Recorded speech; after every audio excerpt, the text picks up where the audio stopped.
I'm not going to lie. Just in my day to day, just observing people and interacting with people on a regular basis, I see a lot of people who are really unhappy.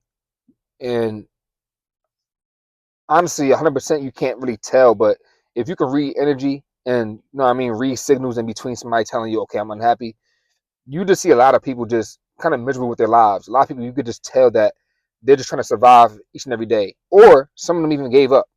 And I think there's a few reasons why people are usually unhappy. The first one, to me personally, is when you're not present. When you're not present and your mind is wandering, because most of the time, and I'm guilty of this, I used to be guilty of this myself, is a lot of times you don't remember like everything you thought in the day. Sometimes you can't remember everything you did in the day because your mind is just all over the place. You're not present. You're not literally in the task that you're doing at that very moment. A lot of people are thinking about the past, experiences that they missed out on, or things that they wish they can do again. And a lot of people are in the future, especially in the future negatively, not looking towards anything positive or good or whatever. It's more so like, oh, this, I got this bill due, or how I'm going to afford this, and just negative thinking. And ironically, they're surprised why their reality kind of shapes up that way. You know what I mean? But the first thing is you have to be present, because if you're not present, you'll miss out on a lot of opportunity that passes you on a regular basis. And I kind of like don't like the old quote, how opportunity only comes once in a lifetime. I think that's bullshit in a sense. I think opportunity comes all the time. It's like a revolving door, but you have to be aware of the opportunity. You know what I mean? If you're in your head all day about the past or the future that doesn't exist yet, then when the opportunity doesn't present itself right in front of your face, you would never know. There's a lot of things that happen right in front of us that we're not just aware of. You know what I mean? But that's why people can look at the same thing and see two different things, because your awareness. If you have never experienced something, or if you don't know something exists, you're not aware of it. So we have to be present, because if you're not present, you'll be surprised at just little things that happen to you on a regular basis that can help you throughout that day to get towards the next one, or just help you in general. You know what I mean?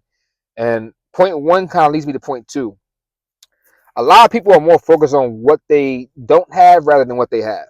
And I know, especially with the social media era, is getting more intense to where you're interacting with everybody on a regular basis, the whole world, and you see things that you might aspire to have, or things that you don't have, or things that you once had but you lost. And I ain't gonna lie, it's not really a good feeling, but that's also up to us to observe it differently. You know what I mean? And understand how they always say comparison is the thief of joy. You know what I mean? So if you're focusing on so much that you don't have, how are you going to enjoy and be grateful for the something? Yeah, if you focus on so much that you don't have, how are you going to be grateful and be thankful for the things that you do have right now? And you don't want to get into one of them things to where you're only grateful for the things that you have right now, the little things, not the things that you want, when you don't have it. For example, I work with some people, not gonna say no names, but a lot of people be miserable at work. But I know if they didn't have a job, if you're miserable with a job, you're gonna be miserable without a job, because you're gonna be broke and wondering how to pay bills. So don't wait for you not having a job, for an example, to feel grateful for having a job. You know what I mean? Job seems like something that's very little, but like I said, if you're aware of the day to day, you probably pass so many people who have less than you, especially me. On a regular basis, I pass mad homeless people. And like, if I'm ever in my head about something that I don't have or something that I want, um, those are quick reminders to get me back on track. Like, okay, nah, you have way more than enough. You know what I mean? Because people like that on the street right now who's wishing they had just a little bit of what you have. You know what I mean? So just be grateful and pay attention to the little things. You having a house, a roof over your head, you having clothes. If you have a car, you having a car. You having friends, good relationships, things like that. Things that if you overlook on a regular basis, but if it disappeared, it'll hit. You'll feel the emptiness of those things if they leave your life, rather than you kind of having it with you right now. You know what I mean? You're not really understanding you have it. And life is about the little things. You know what I mean? You don't get the bigger things without being grateful for the little things. It's like if you want a pair of sneakers like some Jordans or something, and they only have them in a size 13, that colorway that you want, but you only wear a size 8 or 9. You can't just jump to a size 13 just because they have the color that you want in a size 13. Because I'm pretty sure in the size 9 that you wear, there's mad colors you can enjoy until your feet grow to get a size 13. And that's kind of how we are with our lives. It's like, why do we expect to get more if we don't appreciate the things we have right now. You know what I mean? Even if it's little. Why would God or the universe bless us with more if we're not appreciative and making room and making the most out of what we have right now? Like if you're not outgrowing your space, God's not going to, and the universe is not going to give you new space. You know what I mean? You got to learn how to interact and utilize the space you have right then and there. And then once you outgrow it, then you'll be granted more. But a lot of us live backwards. We got to wait to see it, and then we think it's going to give us a different feeling, which kind of leads us to the third point. We want too much material things when we really want the feeling that gives us to have that material thing. And this can go in so many different ways. You see people like kids, people just robbing people, people wishing to be rich or have certain things. And trust me, I want certain luxury things too, not because I need to be happy, but because I want to experience it because it's here to experience. But a lot of people want those things thinking that's going to change their whole, you know what I mean, frequency of happiness. That's not what's going to happen. And you see examples like that all the time of rich people who are depressed and commit suicide because they thought the money would fulfill them. But that's just something material. You know what I mean? We're spiritual. You know what I mean? It has to have a deeper connection. So we don't really want the money. Well, at least some of y'all don't really want the money. You don't. Some of y'all don't really want to be rich, and obviously being rich, it comes with you being comfortable and you being secure. But you don't need to be a millionaire to be secure and be comfortable. You know what I mean? But a lot of y'all don't really want the money. Y'all don't want the Lambo. Y'all don't want the big crib. You know what I mean? I just want to be happy. And that's one thing we got to understand. You can be happy with what you have right now because happy is not really in a destination.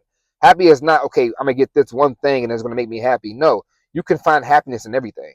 And that's why, same thing with relationships. You see a lot of people break up and try to go to the next person thinking that's going to be the key. That's going to be the differentiating factor. You know what I mean? When it's really not. You know what I mean? You got to find things that make you happy. For example, if you're with this person might make you happy by making you laugh and being funny and comforting you when you don't feel good. You know what I mean? This other person might not have those attributes, but this person makes you happy by giving you gifts when you think you want something, when you even just surprising you. You know what I mean? So not just one thing is going to make you happy. You can find happiness in all things, but it's just about you switching your mindset and your perspective. You know what I mean? So, like I said, number one, being present. Number two is always focusing on things that you don't have rather than things that you do have. And then number three, the last one, is understanding that you might not want that thing that you think because that thing is not going to change your emotion. You know what I mean? You got to learn how to be happy with what you have right now before the, you know what I mean, the big things come in that you think is going to change your whole frequency, which is really not. And that's just not how life works. You know what I mean? Because you're going to get that car, that mansion, whatever the case may be, and then it's not going to make you happy, and then you're going to feel unfulfilled, and then who knows what's going to happen next. You're going to try to overcompensate, get something more plush than that to think that's going to do the job. And nope, that's not how it is. You know what I mean? Happiness is kind of in the journey of things. You know what I mean? You can find happiness in anything. You know what I mean? It's not just in big things. So you got to learn how to be happy, and then you can enjoy those material things, or if you don't want to enjoy those material things, but those material things is not going to bring you that emotion. You know what I mean? Your emotion has to be the bridge uh, to those things rather than you using those things to be the bridge to get the feeling of being happy. You know what I mean? So that's why I think people are unhappy. And hopefully you watch these, you know what I mean, these tips, and if you're struggling with that, hopefully help you out. But see you with the next video.